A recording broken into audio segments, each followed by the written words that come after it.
नमस्कार, मैं cadet Kritika Belwal 78 UK battalion Radhehari राजकीय स्नातकोत्तर महाविद्यालय से आप सभी के समक्ष उपस्थित हुई हूँ। आज मैं आप सभी के समक्ष स्वदेशी अपनाओ देश बचाओ के विषय में अपने कुछ विचार प्रस्तुत करना चाहूँगी।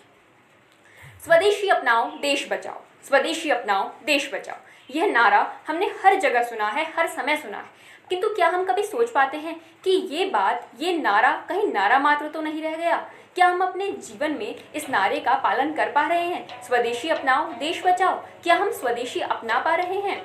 यदि किसी व्यक्ति को अपनी देशभक्ति का परिचय देना हो तो ऐसा बिल्कुल भी आवश्यक नहीं कि उसे सीमा पर ही जाना पड़े, बल्कि सीमा पर हमारे भाई जो हमारी रक्षा कर रहे हैं, हमारे वीर जवान जो हमारी रक्षा के लिए दिन रात खड़े हैं, यदि हम उनकी सुरक्षा के लिए कुछ कर पाएं तो उससे बड़ी देशभक्ति कुछ नहीं होगी। और इस समय उनकी सुरक्षा का सबसे सुगम मार्ग है देशभक्ति, और देशभक्ति का सबसे सुगम मार्ग है स्वदेशी अपनाओ देश बचाओ। यदि हम स्वदेशी अपनाते हैं तो हम उनके हाथ मजबूत करते हैं, हम उनकी शक्ति मजबूत कर देते हैं। हमारे देश में अपना सामान एक्सपोर्ट करते हैं। एग्जाम्पल के लिए चाइना हमारे देश में $100 बिलियन का माल एक्सपोर्ट करता है और हम उसके देश में मात्र $5 बिलियन का माल ही एक्सपोर्ट कर पाते हैं, क्योंकि वहाँ के लोग स्वदेशी अपनाते हैं। तो सामने ही सामने चाइना $95 बिलियन का प्रॉफिट ले जाता है। यदि हम इसी को बदलें यानी कि स्वदेशी अपनाएं तो ये लाभ हमें हो सकता है। सिर्फ सरकार, हमारी सेना, सिर्फ इसी की जिम्मेदारी नहीं है देश को आगे बढ़ाना या देश को प्रगति के मार्ग पर अग्रसर करना या देश को खुशहाल बनाना। यहाँ के नागरिकों का यानी हमारा भी परम कर्तव्य है कि हम देश के लिए कुछ कर पाएं।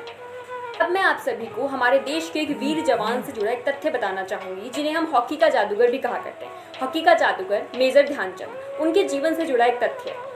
वो बहुत अच्छी हॉकी खेलते हैं, इसलिए उन्हें हॉकी का जादूगर कहा जाता है। इस तरह वो अपने देश को एज अ कैप्टन लीड कर रहे थे, तो उन्होंने उसमें जर्मनी के छक्के छुड़ा दिए जब वर्ल्ड कप चल रहा था, हॉकी वर्ल्ड कप। तो तानाशाह हिटलर ने उनसे पूछा कि आप इसके अलावा और क्या करते हैं? तो उन्होंने बोला, मैं भारतीय सेना में एक सिपाही हूँ। तो हिटलर ने उनसे कहा, आप हमारे देश आ जाइए, यानी कि हमारे देश से खेलना प्रारंभ कर दीजिए, मैं आपको आज ही फील्ड मार्शल बना दूंगा। ध्यानचंद थोड़ा सा मुस्कुराए। उन्होंने उनसे फिर कहा कि आपके देश में कुछ नहीं है, आपका देश आपको आगे नहीं बढ़ा सकता, हम आपको आगे बढ़ाएंगे, आप हमारे देश आ जाइए। तो ध्यानचंद्र ने मुस्कुराते हुए गर्वपूर्ण मुस्कान के साथ कहा, ये मेरे देश का कर्तव्य नहीं है कि वो मुझे आगे बढ़ाए, बल्कि मेरा कर्तव्य है कि मैं अपने देश को आगे बढ़ाऊं। जी हाँ, मैं अपने देश को आगे बढ़ाऊं। तो आज हम सबके सामने भी यही चुनौती है, यही बात है कि कैसे हम अपने देश को आगे बढ़ा सकते हैं, क्योंकि हमारा कर्तव्य है अपने देश को आगे बढ़ाना।